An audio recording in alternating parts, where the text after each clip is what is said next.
delayed. It's fine.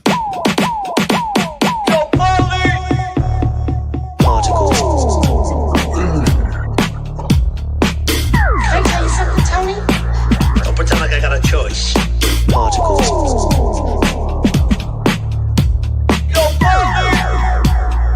Here we go.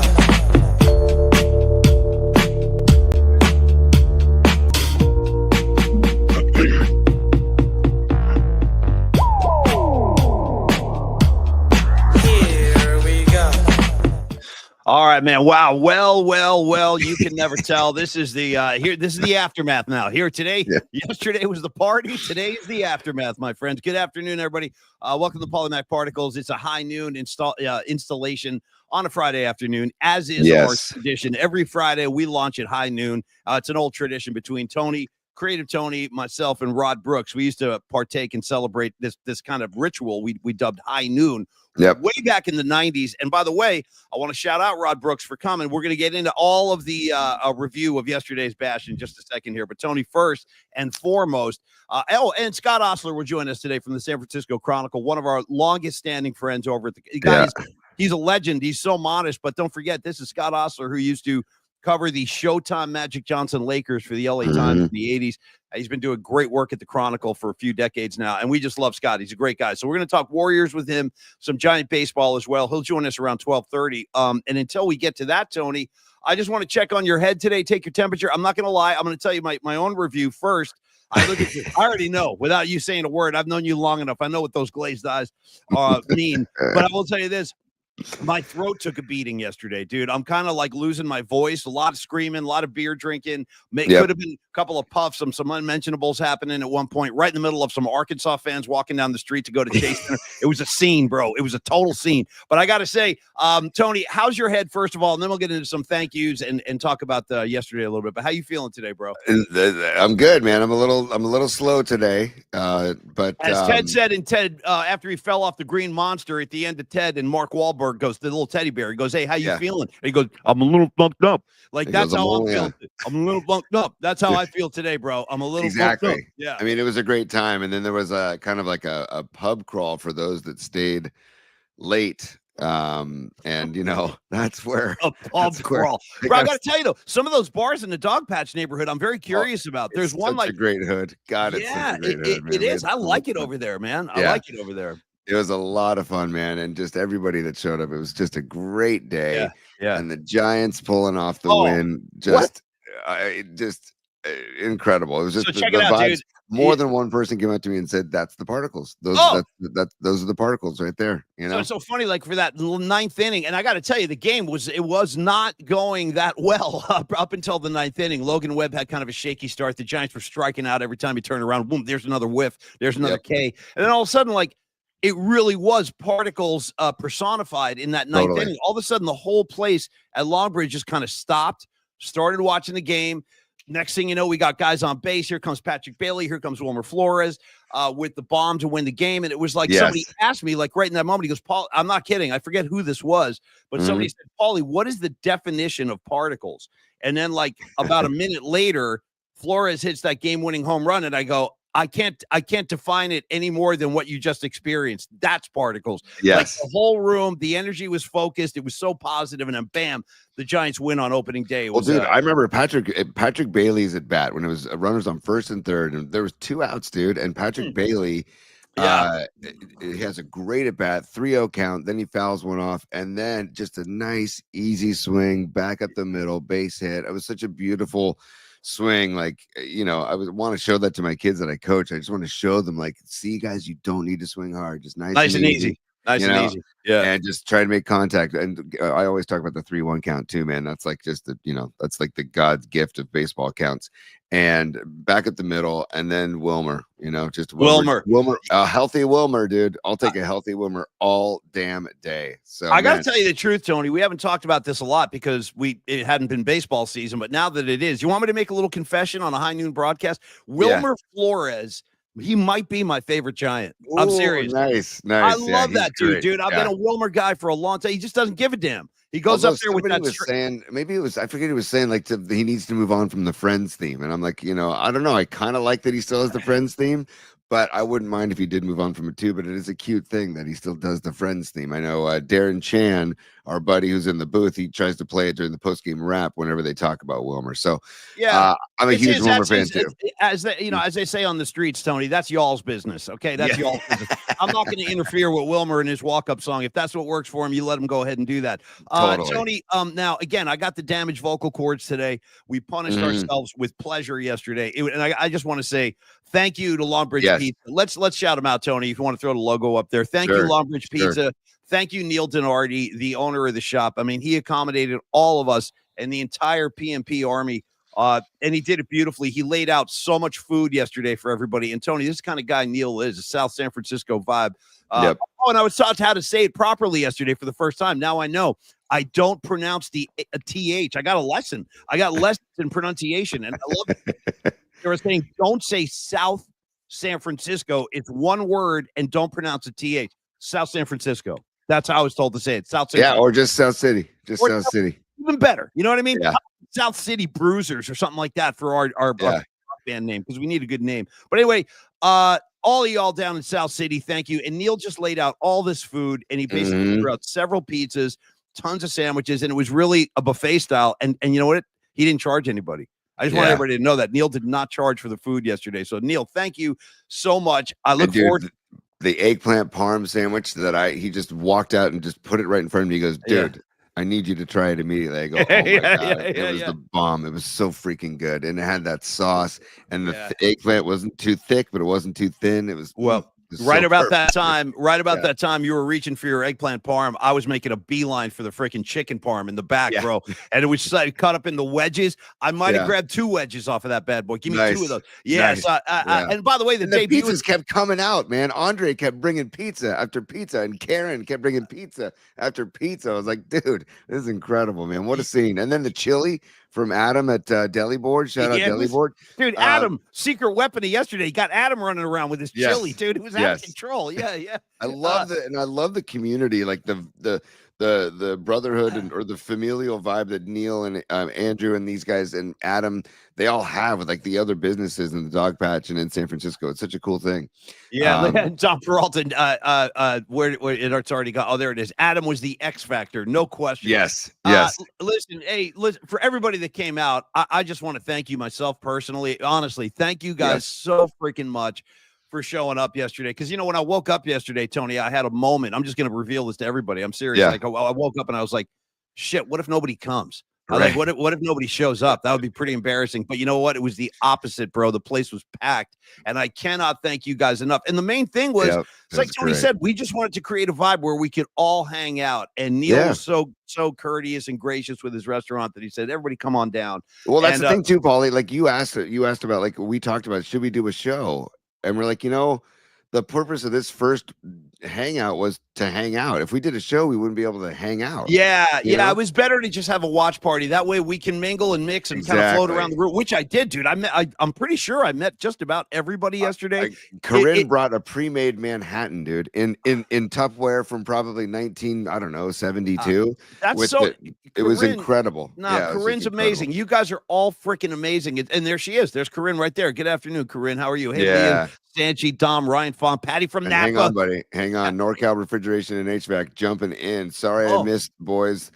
Literally fell off. The wheels literally fell off at work. Did Hans Luva behave himself? You take that one, Tony. I'll let you. And thank you, NorCal. Thank you, brother. Yes, yeah. Hans Lufa definitely behaved himself, but Hans Lufa might have been tagging along in our pub crawl afterwards. So, also a couple of special thank yous I want to throw out there, Tony. Also, thanks again, Longbridge Pizza. You guys are freaking amazing. If you're going down to Chase Center this weekend for the March Madness, definitely stop by Longbridge. Give Neil a fist bump. And you know what, Tony? They're leaving the merch up. All that merch with the shirts and the stickers and the posters. There's plenty left, and it'll be available. If you missed yesterday, you want to grab something, stop by Longbridge and load up. Also, Tony, I want to thank Carlos at Flex Funding. I want to thank Carlos. Totally. Carlos, it wasn't even he actually flew in for the event because he was doing business elsewhere, but he wanted to come by. Carlos De La Fuente, give him a shout, 925-250-4894, Carlos at myflexnow.com, to handle all of your loan questions, your mortgage issues, your HELOC concerns. If you want to inquire about a HELOC loan, that's a specialty. no hidden fees, 8-day turnaround with closeout. It's great. And Carlos was hanging out, dude. By the way, Tony, the size of a Carlos. Okay, that's what I said. I didn't expect him to be as big as you. Like, bro, dude. He's kind of like an offensive lineman, like the size, the build. Because at one point, like I slapped him on the chest just in a friendly way. I'm like, Carlos, man, bang. And all I felt was like a granite pec. It was like a pectoral made of granite. Yes. I'm like, I got a hug from Carlos, and I was like, Jesus, he's dude. like a brick wall. Yeah, he's like a freaking brick wall. Also wearing the Tokyo Giants hat too. I love that as well. Yeah, no, Carlos was dope. So Carlos, thank you for showing up as well. And we'll get deeper into flex funding next week when we get back to their ads. But I want to say, Tony, also Don Peralta. Listen, round of applause for Don Peralta, the creator of all the merch that you saw yesterday. And also, Dom. Hey, Dom. Yeah. Not exaggerating when I say I probably ate about, I don't know, 5 or 6 biscotti last night. And then this morning, I had a bowl of cereal with some Wheaties. And I'm like, what am I doing, bro? Why am I eating Wheaties when I can be? And the blueberries are good. I like my superfoods. I'm not going to lie. But then I said, you know what? Why don't I just take a handful of Dom's biscotti and start dunking it in my coffee, which I freaking did. Dom, outstanding biscotti. Hey, Paulie, on that note, I think his mom made the biscotti. Well, here's to Mrs. Peralta. She knows what she's doing.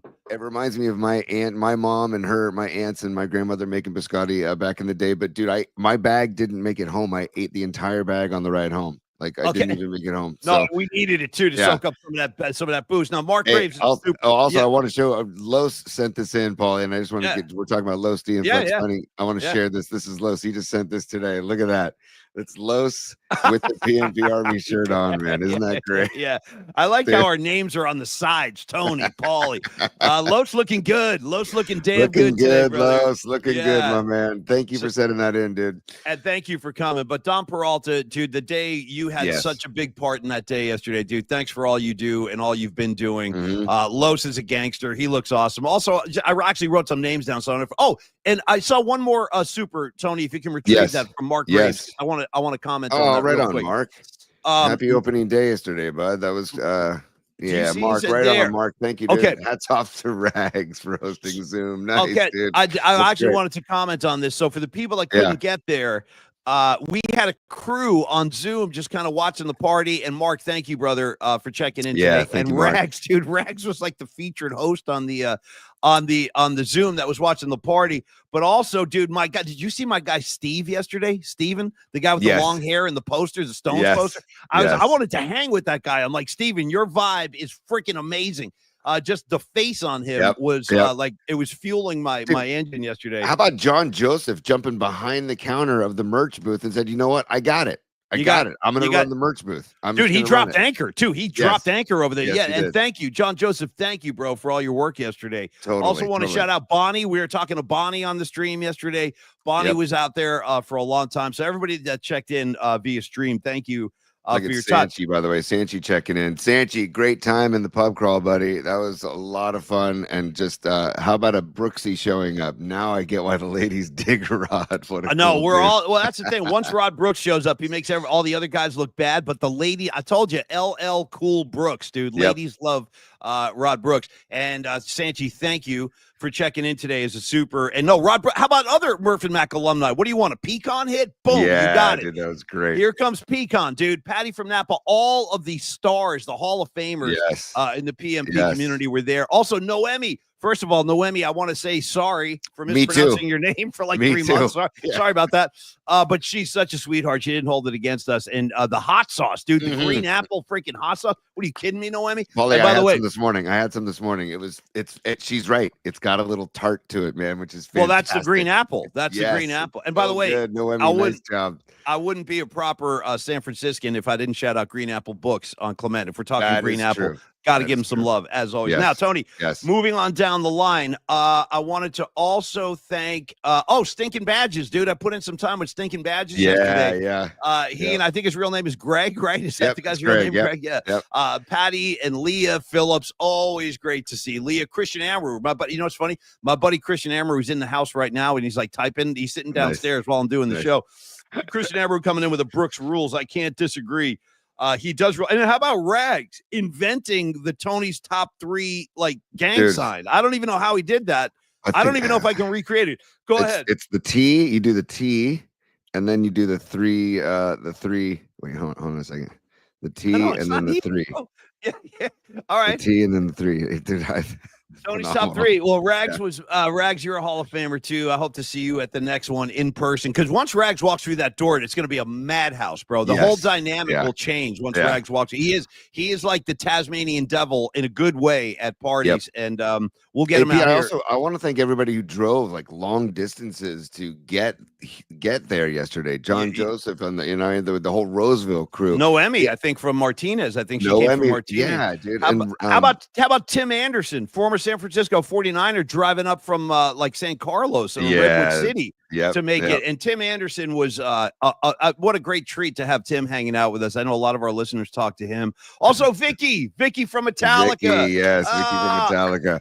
Vicky, I can't say enough good things about Vicky. She is such a sweetheart, and she is a monster Giants fan. So, Tony, on that note, give me your impressions of opening day. How do you liking our squad? How you not liking our squad? Just your baseball kind of reactions day after that opening day win. How you feeling about our squad? I feel well. I mean, one game. First of all, thank you, Los. Los says Tony's dad was incredible. Really enjoyed. Yes, thank you. Tony's dad, Jesus Christ! Thank you. Of course, dude. Face on a bit. Let me tell you something about Big Ed, real quick, dude. He comes in with that face, and first of all, you see Tony in his dad, which I love. And your dad is. I asked your dad. I go, hey man, how was the Sphere? And he was like, oh, it was just amazing. It was just amazing. I mean, the music was great. And he goes, I heard songs that I heard that when I was a young man, I would hear like "Give Me Some Lovin'" and "Good Lovin'" and stuff like that. And your dad's a good vibe machine, bro. Oh, right on, man. He's like Yoda. When Yoda hit the Star Wars trilogy, it was like, wow, this guy permeating a lot of good energy to helping out Luke Skywalker. I kind of feel like that's how he is. He's the Yoda of the Ryan family. And let me tell you what, there's a lot of them. There's a lot of Tony's got a family. I mean, you're like the Kennedys of the West Coast, bro. There's so many. There are so many Ryans out there. But yeah, my dad and Rod have a special thing too. They've had a special bond for years, man. Rod always asked about him, and he always asked about Rod. So they were happy to see each other too. So that was cool. And hang on one sec, Corinne jumping in. Hey, Corinne, thank you so much. I'll probably be sporting your shirt to the KBR opening day at 58 Social. Yes, that's awesome. Okay. Thank you, Corinne. Thank you. Yeah, see, also I love meeting Tony's dad. Oh, Corinne, I got to make a correction. That wasn't Winks. That was another one of my Jersey friends. That's Eugene, Christian Amaru. I know it's confusing. It's the best. Because, Tony, it's just one of those things like you see on The Sopranos, everybody has a nickname. It really is like that on the East Coast. Yeah. You just get a nickname assigned to you. It doesn't matter whether you like it or not. That's your handle. So totally. So I'm just telling you, that's how it works. So my nickname was Smack. Christian Narag is Rags. My other friend who you met, Corinne, that's Christian Amaru. His name is Eugene. I know, it's very confusing. And Winks is another one of my Jersey boys. He lives in LA now. He was not there yesterday. So, but I'll get him up. We'll get Winks up. Well, I was gonna say, I see people in the comment line saying bummed to miss it. And anybody who couldn't make it, of course, we would have loved to have had you. But there will be future engagements that we will get into down the road. But this isn't our one and only. This is more in the future.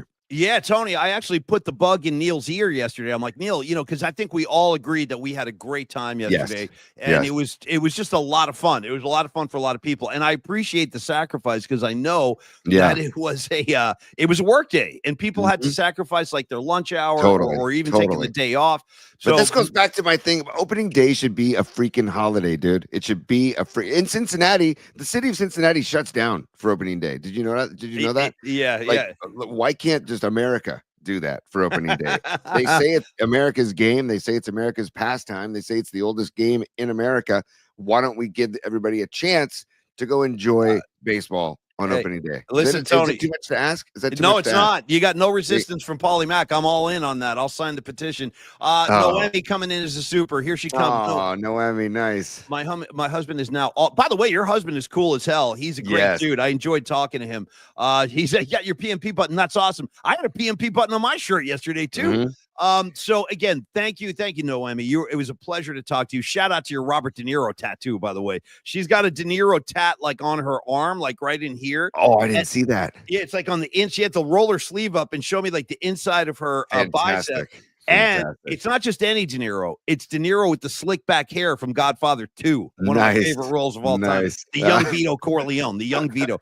Thank you, Noemi. You're freaking amazing, and thank you for Thank you, that hot Noemi. sauce.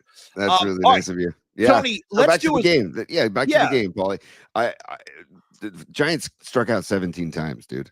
I mean, That's a so little bit of a problem. Yeah, yeah. Well, that's There's what only Will Clark see. But let's pause right there because that's what Will Clark was screaming and yelling about on yeah. that Twitter post a few months ago. He's like, the way guys approach hitting these days, it's like they're swinging for the fences, home runs or nothing. And Mhm. Will's whole argument is like, if guys would just get back into like getting on base, Contact. Just contact, get on base. Get on, get him over, get him in. It's not like, come on, that's the game that I love, like the strategy about it and yeah, the I don't know, the deception and the like why I love the bunt and small ball so much is because it catches teams by surprise. It causes chaos. yeah. Home runs happen, and when I tell this to the kids, home runs happen when you're not trying to hit them usually, or at least that's what used to be the case. Now people are trying to hit them all the time, and yes, you get these gargantuan dudes like Aaron Judge. Of course, they're going to hit a lot of bombs, but your average player, your average sized player, like a Patrick Bailey.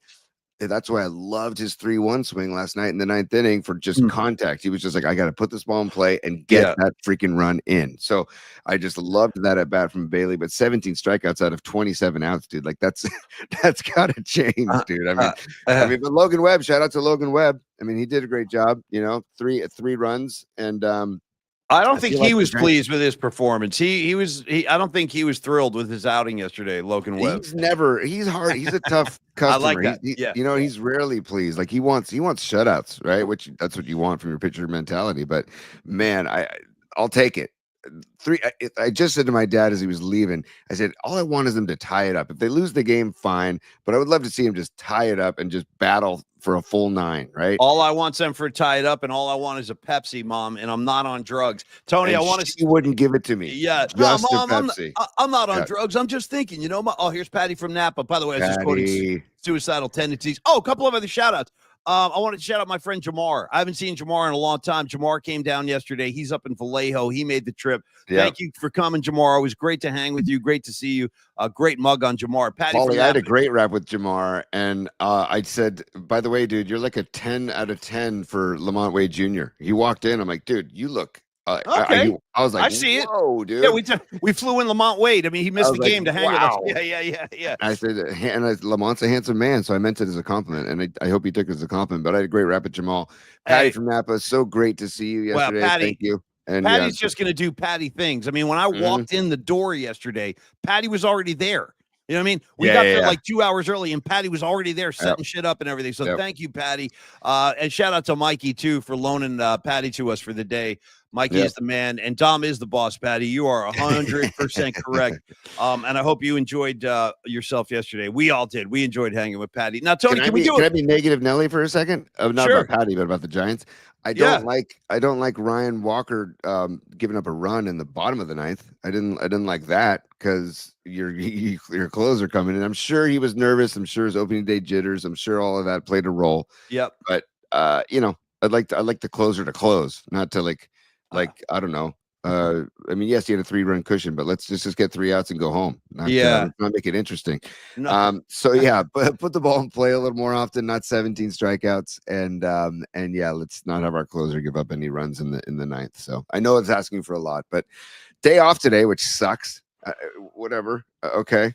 Day off after opening day. There's going to be a day off. Why? I think it sucks too. I don't understand. I don't get it. Like, it's the first game of the season. Can we just do a proper series, Tony? Can I get a 3-game set without any days off? I mean, come on, man. It doesn't. I don't know, man. MLB. They're. I don't know. And then what's crazy? Go ahead, T. I'm sorry. Finish your thought. Well, no. It's a whole other topic about robo-umps and stuff, which we're going to get into at some point on the show. Because I'd actually like to ask Scott Ostler coming up in 5 minutes what he thinks about the robo-umps. Because I just feel like the game is heading in a weird direction. And I don't disagree. You know what's weird also about yesterday, Tony, is you got to wonder, I do sometimes, just about the state of baseball in the U.S. Like, where is it in the pecking order of you made a reference earlier today on the show. You said, hey, it's our national pastime. Give us the day off. And I guess it is our national pastime. But you know what? I don't think the people over at ESPN feel that way, because I saw a tweet from Larry Krueger. Shout out to Krueger. Couple of days ago, where Larry Krueger was pissed. He goes, dude, I'm on ESPN.com. They don't even have an MLB icon at the top of the page anymore. Like, they have men's college basketball, pro football, hockey, NBA.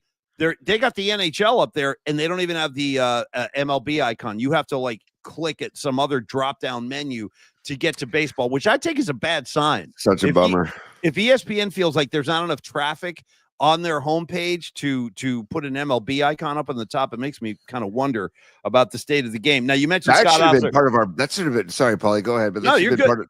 part of our bummer bracket should have been Roger Goodell versus Rob Manfred, like two just D bags running two of the greatest sports in the history of sports. Like, get them both out of here. Like, I like Adam Silver. I think Adam Silver does a pretty good job.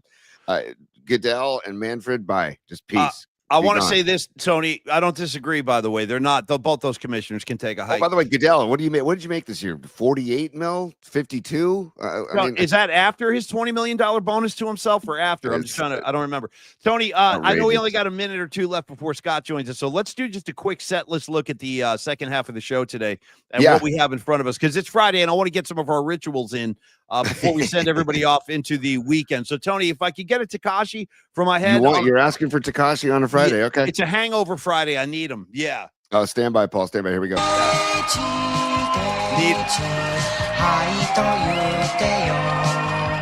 Come on, Clark! You're an alpha beta!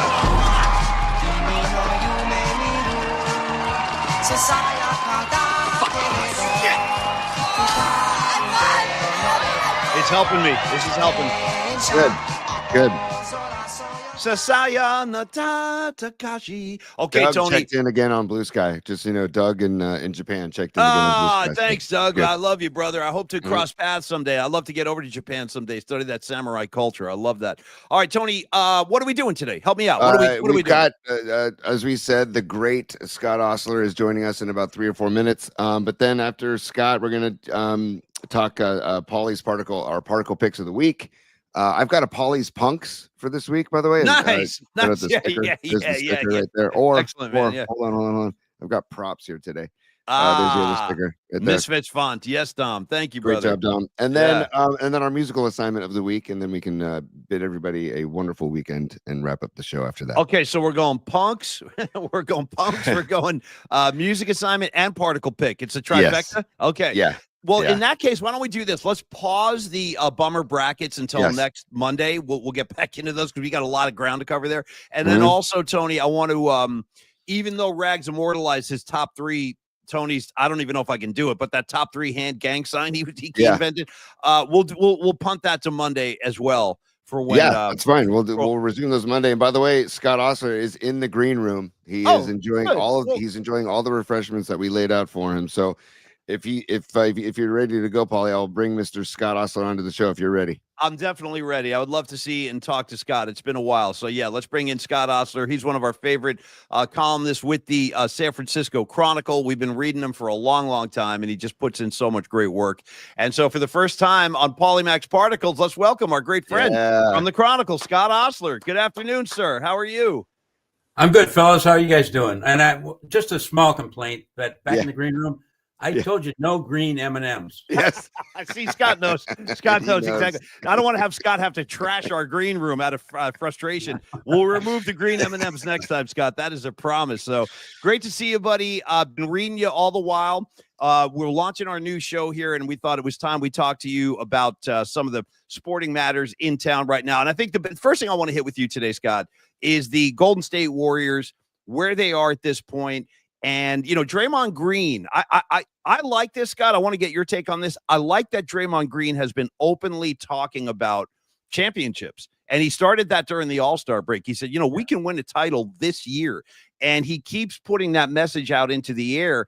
And I think it's a good thing, Scott, for the younger players to know that that's the mentality, like that's the standard. We're not just trying to get into the postseason. We want to win the whole thing.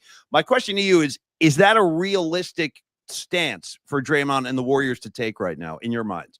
Yeah, it definitely is. It depends on a lot of things, obviously, and injuries and how Steph Curry comes back from this little back problem he's got and how they do without Gary Payton. But it's realistic because the bounce they got from Jimmy coming to town Jimmy Butler is really significant. Yeah. And I think it surprised everybody. It surprised me for sure. And what do I know? But I think it surprised the Warriors. I think it surprised Steph Curry and Steve Kerr and all those guys just how they know what Jimmy Butler could do and all that stuff. But the fact that it came together that quickly and the chemistry worked so well and it was such a perfect fit, I think that was kind of a shock. And I think that's one of the reasons Draymond came out so strongly. So I think it's real. It's still a long shot, and it's still kind of a dream, a little bit far-fetched right now, but yeah, why not? Right. Yeah, I'm with you on that, Scott. I think they are capable of pulling off a magic trick this year. I think they can surprise some teams. You know, the way that Butler left Miami was kind of disappointing because I love Pat Riley, Scott. I'm a big fan of Pat Riley, and I always have been since he was a coach with the Lakers, onto the Knicks, what he's done in Miami. I love his style. I know he's a hard ass and he's old school, but what was your take on that whole thing? Because I knew Pat Riley wasn't going to budge. Like, if you get into a grudge match with Riley, he's not going to back down, but Butler made it such a public thing. Like, that's why I was worried about how he was going to fit in. But to your point, no, it's been seamless. But what was your take on that whole thing, the way he exited Miami? And he's had sloppy exits before from other teams. So do you think that hurts him, his legacy, or what's your take on that, Scott? No, I think just part of Jimmy Butler's legacy is always going to be that he's not everybody's sweetheart all the time. That when he fits in, and when things go bad, he takes it to kind of an extreme. And I would love to find out what went on down there in Miami. And I thought I was close to maybe finding out at the All-Star break, the All-Star festivities. There was an event, a Hall of Fame event, and Pat Riley walked in. And I knew Riley from back in the day because I was down in LA and I covered the Lakers when he was the coach. Sure. In fact, I knew Riley before he was coach. He was the second banana on the broadcast team. Yep. And he was actually doubled as the team's traveling secretary. Oh, man. So I was traveling with the team and going on the road. And the first time I ever hooked up with the Warriors, the Lakers, it was a last minute thing. I was sent on a road trip and I dashed out of town with no money. And I got to town and I had to call Riley up because he was the traveling secretary. Yeah. And I said, "Hey, Riles, I got to borrow like $40, man. I don't have my money for my hotel." And he got me the money. He rounded up. He turned out to be a great guy. And we spent a lot of time hanging out in bars after games and talking. So anyway, I ran into him at the All-Star break and had a chance to talk to him for about 5 minutes. And I said, "Hey, by the way, thanks for sending Jimmy our way. It's been much more entertaining." And he said, "Well, I was actually glad that I could send," and he seems sincere about this. He said, "I was actually glad that I could send Jimmy to a good team. I didn't want to send him to a bad team." Wow. So that told me that whatever went down, at least Riley wasn't so bitter and acrimonious that he just wanted to exile Jimmy to a bad team. And he also said he's going to be really good for this team. Yeah. He's going to work out, at least in the short term. He said, "I don't know what will happen down the road, but he's going to be good for this team now." So I wanted to get more time with Riley. Yeah. It didn't work out that way, but I wanted to, at least off the record, find out what the hell went down. Because it was pretty weird when Jimmy apparently likes to fly separate from the team a lot, likes to stay in separate hotels and stuff. Wow. Oh, interesting. And that was one of the points of contention. And I wonder how that's going to work here. If at some point, if Jimmy says, "I don't want to stay with the staff and the boys." So, That's interesting. God, that's great to hear about Riley too, being such a pro and not holding a grudge or anything. Scott, I want to get back to the Warriors in a second, but you mentioned Riley and you mentioned the Lakers, and I've always wanted to ask you, since that show Winning Time came out, I wanted to get, what did you think of the show Winning Time? I assume you saw it, by the way, and did you like it? Or pro, cons? Like, what did you think of the show? Tony, I can't tell you how much I hated it. Okay. Okay. Yeah. And part of it, there's a disclaimer here. Yeah. That show came out of a book that was written by a guy named Jeff Pearlstein.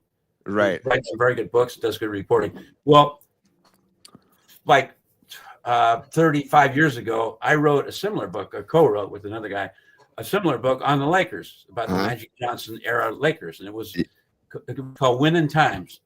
And it was a good book. It wasn't a million seller because back in the day it wasn't as big a deal. Yeah, but it was a good book. And about 5 years ago or so, a Hollywood producer discovered this book in an old bookstore or something like that, and called my co-writer of that book and said, "Hey, we want to make a TV dramatic series out of this." Oh, wow. And so we took it way down the road. We had contracts almost ready to sign. We had Magic Johnson and Jeannie Buss signed up. Wow. Whoa. Wow. With us, and it was all ready to go. And Jeff Pearlstein's book also created interest from another Hollywood group, and so it became dueling Hollywood. Oh, wow. Whoa, that's wild. Gotcha. And their side basically, I'm not bitter at all about this, but they basically out hustled our side. Our guys dragged their feet or whatever, so they wound up with the deal. So that should have been my TV show. Yeah, man. Right. Yeah. That said, I put my bitterness aside because I don't think there was any dirty dealing or anything like that. So I don't have that kind of bitter feelings. But they did such a terrible hatchet job on that whole story. Gotcha. And on the individual people involved, but mainly on the whole attitude and story. I was around for that entire ride. I covered the team in Magic Johnson's rookie year. I knew what was going on. I didn't know about all the drug stuff, and there was some stuff I didn't know, but I was there for the whole ride. Yeah. And it was a joyride. It was an incredible wave of enthusiasm, joy of remaking the National Basketball Association. Right. It was a rebirth.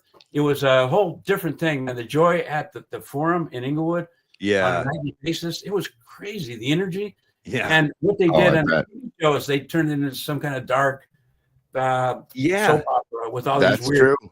Yeah. And I just thought they ruined it, and not only that, but they stole our name. Yeah. No, man. Hey, listen, you got every right to be slightly, if not more, frustrated. So I get it, Scott. But I got to tell you, man, for me as a kid watching those teams, that I still maintain that might be the most beautiful basketball I've ever seen. The Magic Johnson Lakers, on the fast break with Worthy and Cooper, the no look pass, like it was artful. It was like poetry in motion, that team. So I always have a soft spot for those 80s Lakers, and I appreciate that take, Scott. Back to the Warriors, and I want to do a couple of Giants questions at the end, Scott, and then we'll let you go. But one more thing on the Warriors. Going into the postseason, I know they're fighting for that 6th seed. That's going to do them a great service if they can hang on to that. Right. But I think the big obstacle that I've gleaned is that they have a hard time with big teams. Like, those big bodies on OKC, they can, the Denver Nuggets, got very physical with the Warriors. So how do you think they kind of match up, I guess, against the Western Conference elite like Denver, like OKC? Because those guys get real physical. They use the big bodies. And I don't know if the Warriors have an answer, Scott. What do you think about that? Yeah, I don't think they do have an answer. Strangely enough, Gary Payton was sometimes an antidote to that kind of stuff, that even though he's, a 6'3" small power forward or whatever, he could sometimes guard those guys and at least take some of those minutes away. And with him out of the picture for 4 to 6 weeks, that definitely hurts that. Yeah. And I think in the playoffs, they allow more physical stuff. Yeah. And so the big guys just pounding in the middle, that's going to be more of a problem. So that's definitely going to be a challenge, because it's just so against the grain what the Warriors are doing now with no big guy. They've always pulled it off in the past, with the small ball, lineup and all that stuff. But I think that's going to be a bit of a problem. That's going to be probably the main challenge right now. Yeah. Scott, have you heard anything about Curry today, and whether or not he's going to play today? Because we haven't heard anything. I did not hear anything today.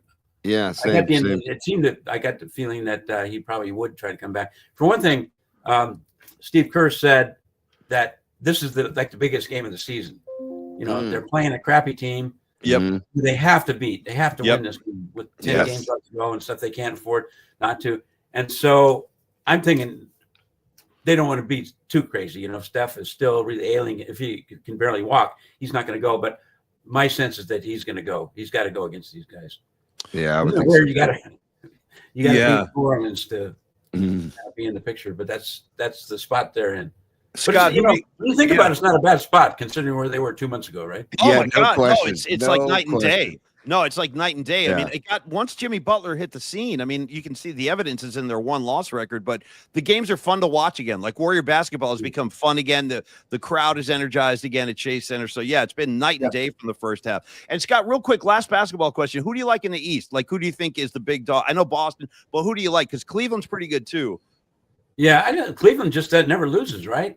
Yeah, right. I just like I like Boston when you come right down to it, with their experience and everything, and and they're like three main guys who can come at you at any time, and good size, and they're physical and all that stuff, and just so experienced. And maybe it goes back to the old days when I was a kid and I just hated the Celtics with a passion. Me too. I still have that kind of hate and fear carry over, and I think it's justified for what they have now. I think they have a really beautiful team. Yeah, no, they really do. They really do. I mean, it's going to be interesting to see if they could take. It's, as we all know, it's extremely difficult to repeat in the NBA, and it's extremely difficult even just to get back to the finals 2 years in a row. But Tony, I wanted to switch gears and do a couple of Giants questions with Scott. So if you have a Giants one, I want you to jump in on this. But my first one is it's a big picture question, Scott. But we heard so much talk, and this is kind of an off the field thing before we talk about the game itself, but. There was so much talk in the offseason about the Giants ownership and the direction that they're taking this team and whether or not they've lost touch with the fan base. Does that have any legs to you, Scott? Like just the state of the team in the San Francisco fan base in the community right now? Yeah, I think so. I think there's legitimate questions. There's a couple of things. For one thing, the Giants, the people that own the Giants are doing this gigantic real estate developing now. Yeah. Across the McCovey Cove, Cove, yeah. And it's a huge deal. And so there's always the question, the suspicion or whatever that's kind of their priority now. They've become a money-making organization. Right. It happens to have a baseball team. And that's always a danger because that's kind of the way things are going in sports, where it used to be guys who own a baseball team because they wanted to win. And now it's guys who own a baseball team just a way to get in this big real estate game and all this stuff. Yeah. Suspicion there. And there's always the suspicion about we don't even know who the real owner of the Giants is. We know the majority guy is Charles Johnson, who's this weird guy in Florida who spends his money on weird political causes. Right, man. We don't even know who to distrust, right? Yeah. And so that's always going to be a thing. And also the fact that the Dodgers have taken over baseball this year just financially. And there's the suspicion around the Bay Area that the Giants maybe could compete more in that respect and just are hanging back because they don't want to spend the money. So it remains to be seen, but they definitely can't. They're not in the same ballpark with the Dodgers when it comes to spending, for sure. No, God, no. Scott, what do you think of the pitching rotation? So, I mean, and with Kyle Harrison being sent down, I just want to know what you think of the pitching rotation, because I like Birdsong, and I think he had a great spring. Well, twofold. Do you put any stock in how well they did in the spring, number one? And number two, what do you think of the pitching rotation?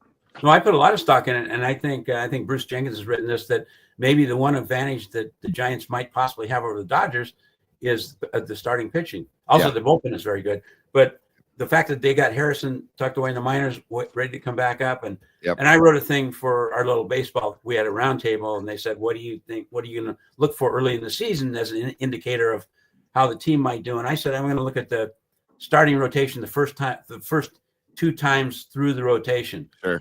Was that first 10 games. And if they can get through that basically healthy, I think that's going to be a really good indication, because, pitcher health is such a major part of baseball now. Huge. And it has been such a major part of the Giants' failures in the recent past, guys just breaking down.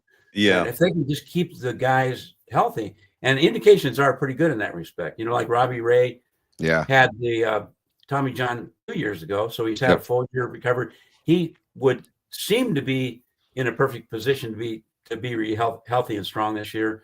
And Verlander coming back from the little problems he had, and he seems to have learned from that and gotten healthier from that. So the indications are that we know these guys can all pitch. Right. And the indications are that they're going to be healthy enough to do it. And that's super encouraging to me.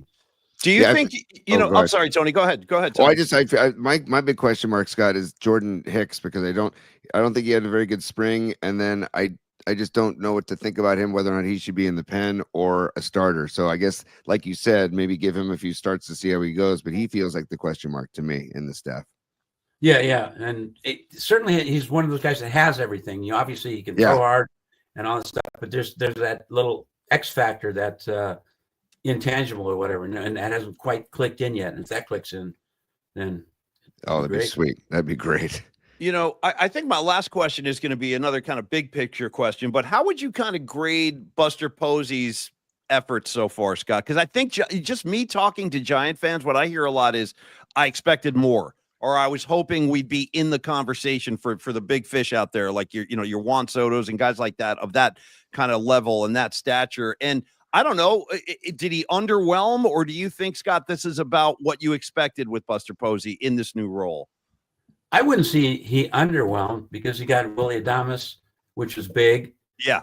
And apparently he was a key guy in getting Chapman to re-sign, and that's important. Yep. And I don't think we can blame Buster if the Giants just don't spend enough, or if they fall a little bit short because they get a little bit tight with the money. Yeah. That's sort of above his pay grade, but I think he's made some really significant changes. And just in the feel and the tone of the game, one of the things being, it used to be until this year when you walked in the Giants clubhouse, the first thing you would, the manager's office on the left and right on the right, it used to be the clubhouse manager's office. And they changed that into like this big high tech, it looked like Houston Command Central. Wow. Type of stuff, their analytics. So analytics guys are sitting in there crunching numbers, and it looks like a lab or something like that. Well, Buster got rid of that. He took those guys off into another room or something, which is in a way kind of symbolic. But yes, I think he has turned the team more into a baseball team, and I think that's more than just symbolic. I think the players appreciate that and will respond to it. And yesterday, I'm watching the game on TV, and the camera panned to Buster sitting in the box. Yeah, the general manager, right? And they penned in a Buster, and he was talking. He was paying attention to the game, and I found myself taking a big sigh of relief. Like, okay, we got a real baseball guy in charge now, and that's it's so nothing nice. against the analytics guys, or Farhan Zaidi had his good qualities and stuff like that, but it just feels better having Buster in charge. Now, maybe that's all going to be cosmetic, and Buster will turn out to be a bust, but right now, I feel really good about that. Yeah, right on. I agree. Scott. I do too. And last thing for you, Scott, and then we'll let you go. And we appreciate the time today. Tony and I are big music lovers, and we always like to ask our guests. And I'm going to ask you today, Scott. What are you listening to right now? Like, what's on your playlist? What's on your turntable? What's playing on the speakers in Scott Ostler's house?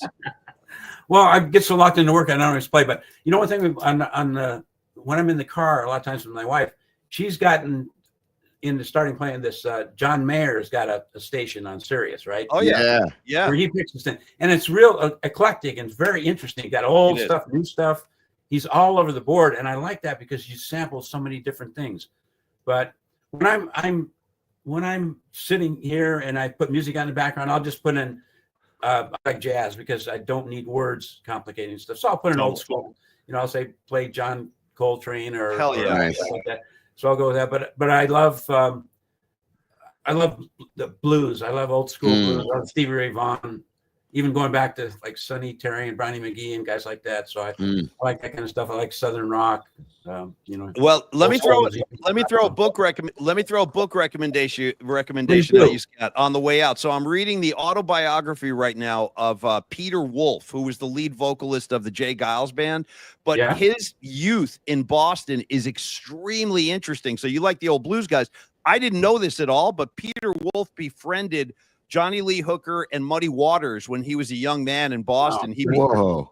So he's got these incredible stories about hanging out with Muddy Waters in Boston, hanging out with Johnny Lee Hooker, hanging out with Bo Diddley, but they're very detailed. Like, he gets really in depth. So it's a really interesting read, Scott. I recommend it. The Peter Wolf book. I think it's called Walking on the Moon. But it's the guy who was a singer in Giles Band, and really interesting. And I think you would like it. So that's cool. I love that world. Anytime I'm in Chicago, I always go to the South Side Blues clubs and stuff like that. And that's I really like that. So I'll pick that up. Thanks, Paul. I appreciate that. Oh, that's cool. Oh yeah. Hey, Scott, thank you for the time, bro. You've been a great friend over the years. It's great to see you again on our new show, and we'll be knocking on your door down the road as well. Have a great weekend, Scott.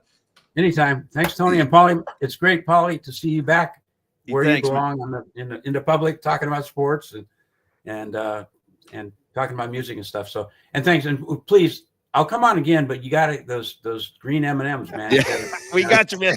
We'll take care of it for you. That's Scott Ostler, everybody. Thanks again, Thank you, brother. Scott. Have Thanks, a good man. weekend. Yeah. Scott Ostler from the San Francisco Chronicle. Yeah. Tony, always been one of my favorite guys, not only for the work he does, which is insanely good, but also Yes. because he's just a cool guy to talk to, as He's evidenced so- today. What do you want? Anecdotes about Pat Riley? He's got them. You know what I Yep. mean? He's, yeah. I loved his visceral reaction to winning time. I didn't know, but and that whole story about it, my God, I had no idea that. And dude, but they had Magic Johnson signed and ready to go. I have a feeling if Magic signed on, other players would have signed on, and who knows what would have happened. But yeah, especially because Scott was there, as he said, he covered that entire era. Right. So really, and you know what I heard, Tony? A lot of reason the people were pissed off about that show is the way that they portrayed Jerry West. They made Jerry West look like a axe wielding lunatic in that show. Right. I don't think he was too happy about that. So I do understand. Don Peralta with the super today. What's he saying, Tony? Read that one for me. He said Buster wins at every level. Same competitive mind to the front office. Thank you, Scott, for your writing. Just being super cool, dude. Yeah. Rocking on Scott. And I got to say, we are so lucky to have Scott. And Scott Ostler and Bruce Jenkins are two of my favorite writers. And they're to legends. have those two, Yeah. Their writing is like that cheap shots and Bon Mott's. The best. Scott, the best. It's so entertaining, and I love Scott is so chill, but he's also can be really funny and really witty. And no question, bro. He has a really sharp sense of humor. Yeah, I remember, Paulie. This is a funny, and we have another super. I'll get up in a second. But I remember the last time we had him on the podcast, I kind of gushed over Scott because I'm like a fanboy with him because I really appreciate his work. And afterwards, I remember you were like, "Hey, Tony." Yeah, chill, take it down a notch, brother. Because no, Tony was like, Scott, I freaking love you so much. And he said it like 10 times. I'm like, you're gonna scare him away, bro. You gotta tone it down. Yeah. Dude, I remember that. I learned, man. But I'm just we're so lucky to have those guys, man. And Dom, thank you for the super, dude. Thank you for all you do. Hey, and then Steve, meetup's going to be semi-regular. We hope so. Toronado, anyone? Nice. Couldn't go because of work. I'm wondering if this is the Steve that was on the stream yesterday, because if that's you, Steve, we definitely need to hang out. I just locked in on his vibe immediately. Was that the Steve at the poster room with all the posters in the background? That's what I'm asking. I mean, Are you that Steve who we saw with the Stones poster? Let us know. Thank you for the super. And he asked a question, Paulie. Paulie, your favorite Stones album? I know mine. Go. Jesus, well, he's got the big ones up there already. I mean, he's got Exile on Main Street, Let It Bleed, Stick. It really depends on which day you ask me. Like, I think part of my thing would always be Exile on Main Street because it's a double album and there's so much great music on there, like recorded in Keith's basement in the south of France. Like the mythology around that album is amazing. And you know what? I like a lot of the country flavored stuff the Stones do, like Dead Flowers. And there's a lot of that country flavored stuff on Exile, like Torn and Frayed, Sweet Virginia. I love those songs.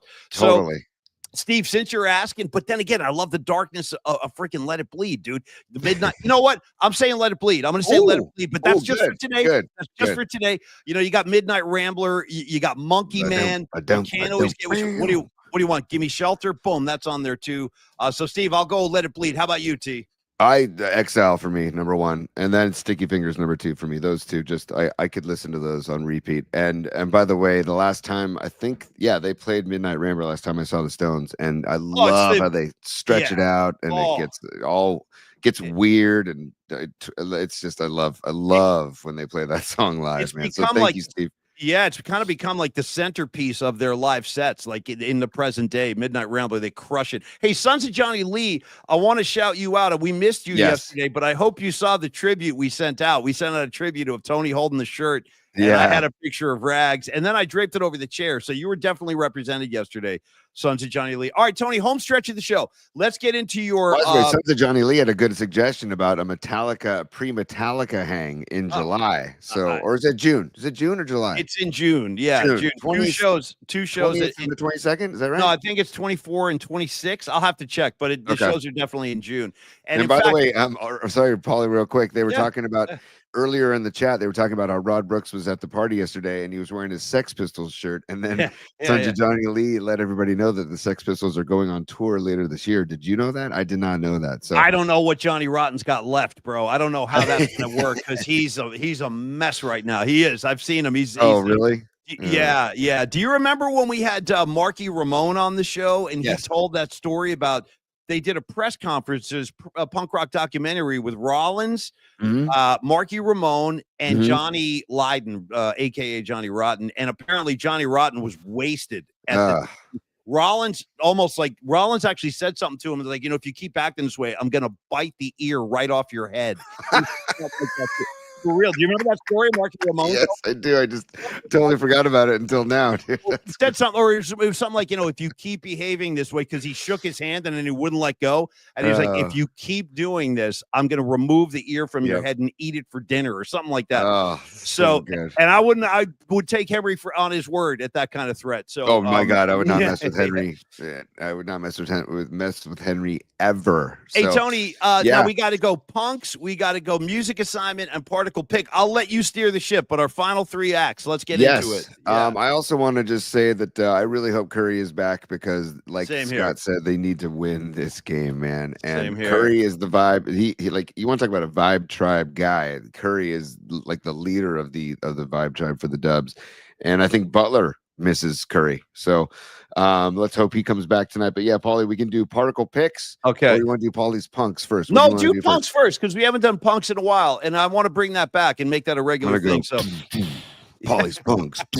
And the concept of this bit is that anytime someone does some cool punk rock shit out in the community, and that could be any number of things like protesting the right move or like just creating an act of punk rock out there. It doesn't even have to be musical. It doesn't have to be a musical thing. So Tony, I know you're excited to introduce a new punk today. Who do you have for us? I'm going to actually present them on the screen because I feel like and we haven't really talked about them because we haven't really talked much about the A's being in Sacramento. Yeah. And by the way, somebody posted this on Twitter. Fanatics, the company that makes jerseys, like they had an advertisement for A's jerseys, and the dude was wearing an Oakland jersey. And it was like posted yesterday. Okay, like, nice. What are you doing? Yeah. Anyways, so I'm posting these guys. These guys, I want to just make them the punks, the Paulie's punks, the Oakland Ballers, dude. The Oakland Ballers. Shout out the Oakland Ballers. They had their inaugural season last year, and their second season is starting. By the way, they're doing they face the San Jose Giants in the Battle of the Bay, which is coming up too. Wow. At April 2nd at Excite Ballpark in San Jose. But I feel like these guys are taking on the punk mentality of like, you know what? If you're going to take baseball away from us in Oakland, we're going to start it ourselves. And I just couldn't be happier that baseball's back in Oakland, and they're doing it at Raimondi Park. They restructured the ballpark. It's a cool where is that yard, ballpark. Tony? Where is that park over there? God, I want to say it's like West Oakland, dude. But like here, I can find out exactly where it is. Okay. It's okay. Yeah. I can look it up too. I was just curious. We should maybe think about getting somebody from that team on the show just to help them promote. Help them promote their cause over there. But dude, I like your mentality. So you're saying they're flying in the face of the A's leaving Oakland, and that's a punk rock act in itself, kind of thing. Yes. Okay, and they're starting. I'm looking at their standings last year, 58-38. So they got a good club, man. And if you just want to go see some good local ball in Oakland in an intimate setting. By the way, opening day 4/20. April 20th. Nice. Now, here's my question: who are the athletes? Are these like former college players? Are these like neighborhood? Like who are the guys on the field? Yeah. So, by the way, guys, the park is in West Oakland. Yeah, thank you, Dom. Thank you for confirming that. West. Okay, cool. Yeah, cool. I think they're former college players that are still trying to like play ball and make a career for themselves. And again, it's just we want to talk about that punk mentality of like, hey, you know what, John Fisher, you know what. A's management, F you, right, John Fisher, right? Straight up, exactly. F you. Yeah, really, go F yourself. Yeah. So I just Paulie's Punks right here for this week. This week's edition of Paulie's Punks right here. Paulie's Punks. I love it. I love it. Are the Oakland Ballers because I love what they're doing over there, and I want to get over to games, and we should maybe. I don't know. Well, JT Snow is in the front office. Maybe we can reach out to JT and get him on. It's a great call. Talk some ballers. Write that down so I don't forget, please, because Tony. Yeah. Write that down. So, okay, Paulie's Punks. I'm glad we just got that back because I remember we started this thing. Hey, Bonnie, what's up? I see you over there. I wanted to say the reason we started Paulie's Punks is because when they had that international hockey tournament about a month ago, and the U.S. guys started fighting the Canada guys, as soon as the opening faceoff hit, as soon as that puck hit the ice, guys were fist fighting. And I'm like, Yeah. That's some punk rock shit right there. So I said, like, Yes. let's start Paulie's Punks. This will be like guys that commit acts of punk rock. So Tony, well done, sir. Nice. And there might be a PMP field trip to Raymondi Park for Oakland Ballers Ball. There are so many ideas getting kicked around, like it was who was it, Son, saying let's have a pre-Metallica party. We could easily do that. And I talked to Neil from Longbridge yesterday. I was like, dude, maybe we can do something during the Warrior playoff run. And I thought, Tony, it might be even cooler to do it like on the weekend. That way people don't have to take the day off. You can get loose. You can really have a good time.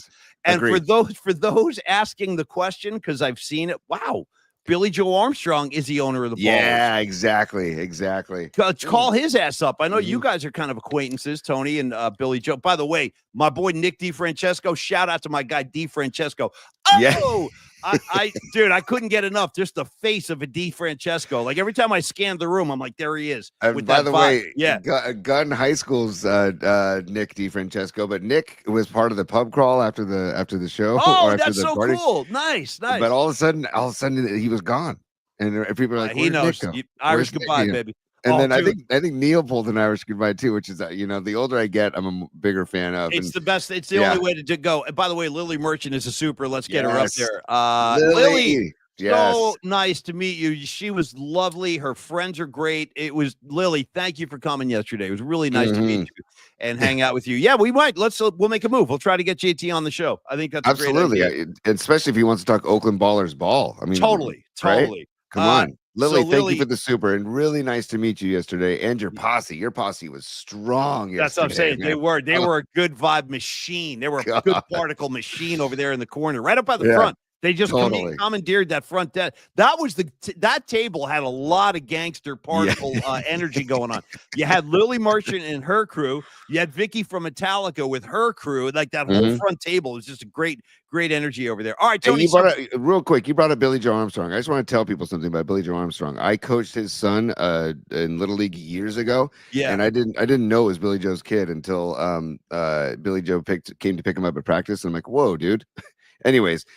Dude, Billy Joe signed up to chalk the field multiple times for our 8 a.m. games, dude, where he was out there at like 7 a.m. chalking Little League fields in Oakland. Great to hear that. Right? Yeah. I mean, that's just if you want to know what kind of guy Billy Joe Armstrong is, that's the kind of guy Billy Joe is, dude. Did parents leave him alone at games and shit, or were they yes, everybody was cool, man. Good. And like we were on we did a tournament once in Sacramento or where the hell we were, but anyways, they like bought movie tickets for the whole team to go. Like they're just the coolest cats around. It's just they were all about, again, they'd be part of the Vibe Tribe. They're all about community. It was great. It was one of the great Bay Area bands of all time. I got to give them some love. I mean, I saw them live. I think I've only seen them once live, and I know they gig all the time around here, but I saw them once, and I was very impressed. I'm like, God, and they'll show up at little clubs too, like the Gilman in Berkeley. You know, I just got to say though, they were a good live band, really punchy, really tight. Like I was like, damn, these guys definitely know how to play live. So I was impressed. Speaking of Tony, from that to the musical assignment, and I told and Tony, then we'll end on particle pick. We'll end on particle pick, or you have a particle pick first? Yeah, no, let's go assignment and then particle pick. Okay, all right. So in the middle of the fury of the opening day party at Longbridge yesterday, it was like loud where I'm screaming. I go, Tony, I got the assignment. Here it comes. And I was like, and I had the idea yesterday. So I told Tony at the party, I said, since it's opening day today, why don't we do a musical? And by the way, let me get my phone because I will be adding these to the playlist in a minute. But I said, let's do songs to celebrate opening day. Let's do great show opening songs, like a song that one of your favorite bands opens a concert with, or in our case, there's bands that do 2 sets. Like, what's a killer first set opener? What's a great show opener? And I'm gonna go first. I'm gonna jump right in. Dive in, Paulie. All right, and now just to answer Rags asked if I'm sipping a ginger ale. Yes, Rags, I'm sipping a little baby. It's like a little smaller ginger ale. See, you're going Schweppes, huh? You go Schweppes. See, I'm a Canada Dry guy. I'm a Canada Dry guy. No, Schweppes all day. No, it can't be Schweppes. I got to reject Schweppes. I think Schweppes was before Canada Dry anyways. I will tell you this. I like saying the word Schwepp. It's just a fun word to say, Schwepp. Give me a Schweppes, dude. Like, that's my boy Schweppes. That's my boy favorite, Schweppesy. My favorite beverage to have on the mornings where I'm a little slow. is an ice cold ginger ale. That's not my particle pick, by the way, but I'm just saying. I understand. You know, it's funny when we got home last night, my buddy Yeah. Eugene poured himself a whiskey and ginger ale in a tall glass with some ice. Yeah. Nice job, Eugene. I went straight for the wine, and Eugene went straight for the ginger ale and whiskey. All right, here we go, Tony. A musical assignment of the week. So show openers for opening day. I would argue this might be one of the greatest, not only opening tracks of a record, but what a great way to open a show. Here it comes. We're going back to the Cheap Trick days. Nice. This Look at is that cover, dude. That's a great cover. Well, man. it's the two cool guys on motorcycles, and then the back, it's even better. The comedy is flying. The other guys are on mopeds, dude. They're on mopeds. How great is that? Great, dude. You know what I mean? You got got cool guys, and you got the background guys on the moped. Oh, dude. But anyway, the song this is a classic In Color album. Slash from Guns N' Roses, big fan of this record. Oh, nice. Okay. Yeah, he's talked about this one. The song that I'm going to pick is the opening track. It's called Hello There. And here's what's cool about the song. It's a 90-second blast of just hard rock. You got the chainsaw guitar going. You got Robin Zander screaming the lyrics, "Hello there, ladies and gentlemen. Are you ready to rock?" And then the second lyric, he says, "Would you like to do a number with me?" Now, here's the beauty of that line. "Would you like to do a number with me" is 70 speak for "Would you like to smoke a J with me?" Nice. Back in those days, and like Scott Ostler was talking about jazz guys and Coltrane, they used to call joints numbers. They'd be like, "Hey, love give it. me a number." Why don't we start calling them numbers? Can we bring it back? It's done. It's numbers from this day forward. Do a We're calling number. them numbers. Let's do a number after the show. I did a number on the street yesterday. I did a number with you on the street. You did do a number with us on the street. Yeah, that's right. Ryan, shout out Ryan from Redmond, Oregon, formerly of Half Moon Bay. Yeah. And it was I think it was his father's product. So I want to say Ryan's Pops product. a little comedy moment yesterday. We're out there and partaking in some herbal delish, and this pack of like Arkansas Razorback fans come walking like right down the street, right in the middle of our pot party we were having, and like there was smoke in the air, and also we just started ripping like, "Goddamn, I went to San Francisco. They were smoking pot right there on the street. I'm gonna go." You know what I mean? Like they're just like tweeting it out. It's a goddamn cesspool in San Francisco. Totally. The goddamn hippies have overtaken the government. They're smoking drugs right there in broad daylight. Anyway, I'm never going back. I'm never going back. That's a goddamn hellhole they got going out there. So anyway, Tony, Cheap Trick, Hello There. Final thing about this song. When they did this, they were still an opening band. They were opening for other bigger bands on the road. So the song Hello There also functioned as their sound check, because each instrument comes in one at a time. So the guitar starts, let's do that level. Then the drums start, let's do that level. Here comes the vocal, let's get Robin Zander. So it's kind of funny, like that was their sound check song on stage. Hello There. I will add it to the playlist after the show. Tony, the floor is yours. That's such a great call. And by the way, another fun fact about that song, I believe, I could be wrong, Paulie. Go ahead. But when Robin Zander says this song is the first song on our new album, don't they go into Hello There after that? Well, that's from Budokan. They go into Surrender, but I know you're Surrender. Okay, it's all good. It's all good. The Beastie Boys sample that on Jimmy James on Check Your Head. They sample Robin Zander from Cheap Trick. Anyways, moving on. So I'll do mine. My particle pick. This may shock you. And by the way, I cannot believe somebody brought this album back to Vinyl Solution. Like they didn't want to keep it. Okay. But I found it in the used section a long time ago. This is Willie Nelson and Family live. Ooh, nice. And it's a show from Lake Tahoe. Okay. Dude, and it's from Harrah's, Lake Tahoe, Nevada, April of 1978. Look at these guys. I mean, come on. No, that's the kind of crew I want to hang out with right there. Look at Willie with this freaking vest on. I love it. Dude, is that amazing? Is that amazing? But the opening track for this show, and every time I put this record on, I'm like, yes, what a great way to open the show. Whiskey River, dude. So shout out. Yes. Yeah. Whiskey River, take my mind. Ba-ba-da-bow. Come on, dude. So I'm gonna go Whiskey River. By the way, I should open this up and just show everybody what's inside too. Let me see the game. Oh yeah, I forgot about this. Look at this. First of all, that's a great photo. Look at that picture of Willie. Great photo. Is that? Look at that, and then look at this. Oh, Jesus Christ. Wow. Okay, here we go. Let's just get right into it. Everybody get on the floor. You know what I mean? Like, wow. Okay. Hey, wherever. God only knows what happened after those pictures were Is that incredible? I mean, what a shot, man. What a shot. But it's two records, and it's Whiskey River. Opens the show. It's just, it goes Whiskey River, then Stay a Little Longer. Funny How Time Slips Away. It's just Polly, by the way, you should get this record if you can find it. Willie and Family live from Harris Tahoe, April 1978.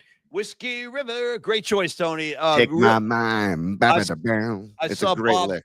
I saw Bob Dylan and Willie Nelson last summer at Shoreline, and it was just great to see Willie, and he did play that song. He actually, you're right, he opened Whiskey River. Yeah, it was really cool. Oh, so, all right, good. particle pick, and then we're out of here. And again, Boom. I'm gonna go first. Should we feed the ducks? Like, I feel like we're not doing Tony's Top 3, but I'm gonna feed the ducks. It's up to you. It's up to you. I'm just gonna go. Why not? I feel like we can't go like 2 days in a row without feeding the ducks because we didn't have a show yesterday. So I feel like, well, let's feed the ducks as we wrap up the show and get everybody on their way for the weekend. And I just want to also, while we're getting ready for particle picks, I just want to shout out all of the stickers and merch that is that Dom made. Yes, is at Longbridge Pizza. Oh, we can talk about it when we give some love to Longbridge at the end of the show. But Tony, I want all the merch is there.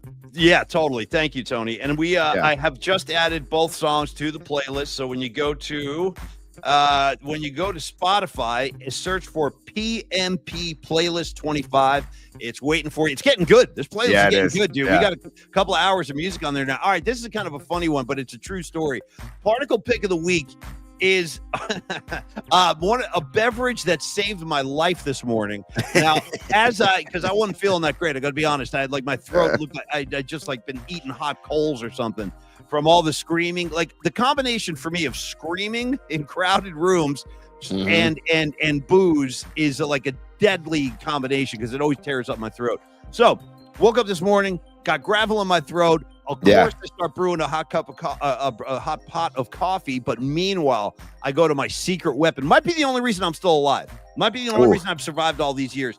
And it is as follows: fresh squeezed orange juice. Now, Tony, I'm not talking about Tang. I'm not talking about Sunkissed. I'm not talking about Tropicana. I'm talking about like real fresh squeezed orange juice, which is available at most grocery stores and markets. That's really expensive. That's where they get you. You buy like a jug or whatever it is, a quart, a gallon. I have no idea. I don't know anything about measurements. But if you get like just one of those big gallon sized, I think it's a gallon size thing at orange juice, it's like $20. It's like really expensive, but it's so. In fact, watch me enjoy right now. Hold on, stand by, Tony. Go. Get in. Nice. There you go. By the way, Paulie, do you have a fresh squeezer at home where you can just buy oranges and chop them in half and just give them a twist? Listen to me. You know, give them a twist. Just show me how to do that again. I see. Put on the thing and go boom and give it. I gotta be honest. I don't have the patience. For that. A little patience. No, so I just buy it squoze already, squeezed, whatever, fresh squoze. Yeah. Squoze. And I gotta say, it really saved my ass this morning because as soon as, in fact, let me get some more right now. Hold on. There you go. Well, I'm gonna have a Schweppes while you have your orange juice. This is the stuff. This is the stuff right here. So, Tony, my particle pick, my life-saving liquid. Great question by Mark Graves. Pulp or no pulp, Paulie? That's the this is kind of question. pulped up. This is kind of pulped up. And shout out Tony Soprano in his driveway yelling at Carmela. Hey, Carmela, you got the wrong orange juice. And she goes, I got the one you like with pulp. And Tony goes, no, I like the one that says some pulp. And then she just takes the cell phone and guns it at him, as any woman would in that situation. Don't act like I got a choice. Don't act like I got a choice. All right, Tony. Aaron Kask with the super. Aaron, thank you so much, brother. So my particle pick is the life-saving attributes of vitamin C and fresh orange juice. Try it at home, kids. You'll thank me. I promise. It's worth the money. Forget about all that processed shit they're doing in the laboratories. You know what I mean? Go to the real deal, man. Let them squeeze it for you. Get some OJ. Then come talk to me. It's the best move I've ever made. Tony, the floor is yours. Let Mother Nature provide the sugars. Okay, that's what I'm saying. Right? Yeah. All right, come on, sugar. And I just want to give Aaron Kastner another shout out. Come on, sugar. Pour some sugar on me, Tony, if you could. Dude, one lump or two, Paulie. Oh, bro, come on. You know what I mean? What kind of lyric is that? Do you take Like, dude, Do who you writes take that? sugar? Is that the lyric? Do you Do you take take sugar? sugar, 1 lump or 2? Yeah. I gotta tell you, I'll back those guys. 1 lump or 2. That's pretty bad. That's Spinal Tap level. That's bad. And I like Def Leppard, especially their early stuff. They're pretty rocking. The first 2 albums are great. But don't come at me with 1 lump or 2. That's where I got to go separate ways. I can't help you. Yeah, and then also on the same album, there, Love Bites, Paulie. Love Bleeds. It's bringing me to my knees. Does it bite and bleed? I got you. Okay. It's bringing me to my knees. Okay? Actually, that's true. In my experience, it does bite and bleed. That is true. Yeah. I've been bitten a few times. Matter of fact, you think? I'm a bloody mess half the time. Tony, give me your dude. particle pick for God's sakes. Yeah. Thanks for the super, Aaron. Oh, hold on. We don't need no stinking badges. Oh, with the super. badges. Hey, in Lima, Peru, they squoze it for you on the street.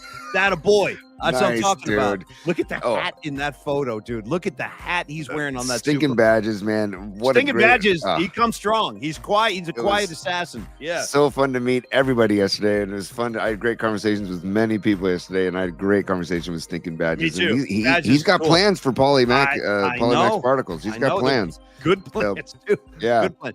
Tony, your pick, for God's sakes. Okay. Well, Paulie, this has actually got some particles to this particle pick because we had Laird Hamilton on the Paulie Mac on the Paulie Mac podcast it was like, I don't know, pre-COVID, I think. Was that pre-COVID? If I was ever gonna make out with a dude, I was thinking about it that day. I'm like, dude, this he might walks be like in all the tanned perfect male specimen. He's like the perfect male specimen, and married to a perfect female specimen. Like one of the, I think surfers at that level might be some of the coolest guys walking the planet. Laird Hamilton. Being in the same room with him, I got to tell you, Tony, I was thinking about exploring some feelings I don't normally explore. You know what I'm saying? But anyway, finish your thought on Laird. Totally. Well, Laird was a guest on our show, and like you said, he walked in. He's just a striking individual. Good word. Yeah. And couldn't be cooler. Couldn't be nicer. And very nice guy. Humble. Yeah. Like he's super humble too. Anyways, he lives in Hawaii with his wife, Gabby Reese, and they have started their own line of food and different creamers and things. And so I said, you know what? I've met him. I've talked to him. We've interviewed him. I trust this dude. I'm going to go in. It's kind of like how we trust Carlos, right? Trust Los. Trust Laird as well. So I'm giving you, I put this in my coffee every day. Wow. It is the Laird Superfood Creamer. Wow. And it is coconut milk, coconut sugar, and then it's got the 4 mushrooms, Paulie, that are good for you. It's got the lion's mane, the chaga, the maitake, and the cordyceps mushrooms. Lion's mane mushroom supports cognition and mood. Chaga's chemistry showcases antioxidant power. Maitake strengthens, supports immune function, and cordyceps loved by endurance performers for its ability to elevate energy. So I'll tell you what, I don't dispute anything you just said, because I saw Laird Hamilton, I saw his physique. Now you're dropping cognition on me, bro. If anybody needs some cognition work, it's me. My cognition's all fucked up. Like I got to get my cognition in order. You know, I mean, it is, Paulie. You took 2 tablespoons of this stuff in your coffee, and then you got to have a frother, dude. You got to froth it. You're making a lot of demand. Now I got to have like a thing to squeeze juice. I need a frother. I mean, like when are we gonna? Just listen and learn. Okay. The frother is the way to go. The frother is once you froth, dude, you can't not froth anymore. That's all I'm gonna say. I said I like the one with some froth. You know what I mean? Yeah. Get another phone thrown at me. Yeah. No, I said you like froth. I said I like it with some froth. Some froth. But I'm telling you, once you froth, it's hard to have coffee with. Tony, I'm already looking ahead. I'm already looking ahead to next year's Paulie Mac Particle Bummer Brackets. Can we get a matchup, a death match between froth and pulp? And a matchup. Which one is going to advance, froth or pulp? I think that's a matchup that people need to see. That's a great call, man. Yeah. Hey, by the way, I look forward to the turn of the Bummer Bracket next week. Totally. We have to advance to the next round next week. Yeah.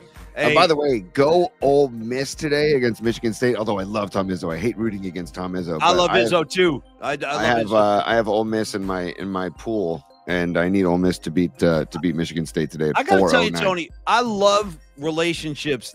I love the relationship between great coaches and great players and how they can endure for entire lifetimes. Like the way Kareem Abdul-Jabbar and John Wooden had a special thing, or Bill Walton and John Wooden, or Tom Izzo and Draymond Green. Like that bond between Draymond and Izzo, that will last forever. You listen to Draymond Green talk about Tom Izzo, and he literally gushes. He's like, you know Yes. what? Tom Yes. Izzo helped me in so many ways, and I love that kind. Do you have a coach in your life still that you're still thankful? It was my high school coach who passed away last year, and it was tough for me because he was not just like a coach, but he was also like another father figure or older brother figure to me, who was just it was tough because Well, but now this is your high school baseball coach? Yes, Jim Decker was his name, and a phenomenal human being and baseball coach, and all the stuff he taught me I still use when I coach my kids and coach my teams, because he just so many life lessons I learned from that guy. And dude, this guy, I could go on and on. He just wasn't a phenomenal man. And Jim Decker, cheers to Jim Decker. Heavenly cheers up to him, because he passed away, and he was just like the way Draymond talks about Izzo. Is the same way I would talk about Jim Decker. But my college coach was a really cool cat too, because he had all these little slogans. Like, we wore on our practice jerseys, their practice jerseys for USF said "Magic Today." And it was the acronym was Magic was an acronym for Make a Greater Individual Commitment Today. And I know that. No, that's awesome. That's awesome. Great answer. I mean, these high school guys, my buddy Rags, his, our high school football team and the coach, Mr. Wilkins, Coach Wilkins, this guy was nice. like a New Jersey legend. He won some state championships. And I know Rags and Coach Wilkins were like bonded and locked in for years. In fact, you want to hear some crazy shit? Last thing for the show. Last thing. True story. True story. Man, hold on. Dude. What? There's a whole frothing conversation going on. I told you. In the comments, dude. And sorry, Polly, I got distracted, man. But because well, first of all, Noemi, your husband Ray, of course, he bought you a frother because he's a cool cat. Ray's a gangster, dude. Ray's a freaking gangster. By the way, Ray's a musician. He gigs in Martinez. We got to go check him out in Martinez. I think he's gigging next Friday in Martinez. But the dude, what did Christian say? Well, I want to say, I got one last Rag story for the day. This is true. This is how I benefited from Rags's relationship with his high school football coach, because I didn't play football, but Rags and I were like best friends, and the coach knew me through Rags.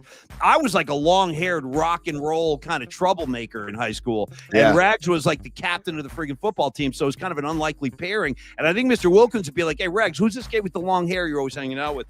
And then, but he got to know me. So check this out. One day, dude, my typical day in school, I decided I was just going to leave school. I just said, you know what? I think I'm done for the day. So I was like a senior, and I got in I'm not kidding, bro. I walked out to the parking lot, got in my car, or at least I was leaving for a little while. You know what I mean? I was going to leave and come back.